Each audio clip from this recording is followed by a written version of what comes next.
করেছে? কি করেছে তোকে আবার বলতে হবে? তোর বউ কি করে না সেটা তুই বল।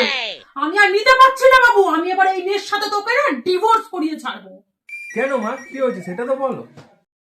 কেন সব বলে দিতে হবে? তুই চোখে দেখতে পাচ্ছিস না? তোর বউয়ের পোশাকটা দেখ। ও এই ব্যাপার, আজকাল তো এরকম জামা সব মেয়েরাই পরে।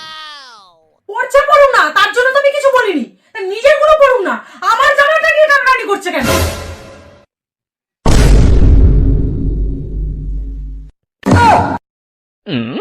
哎呦我的妈！你别笑。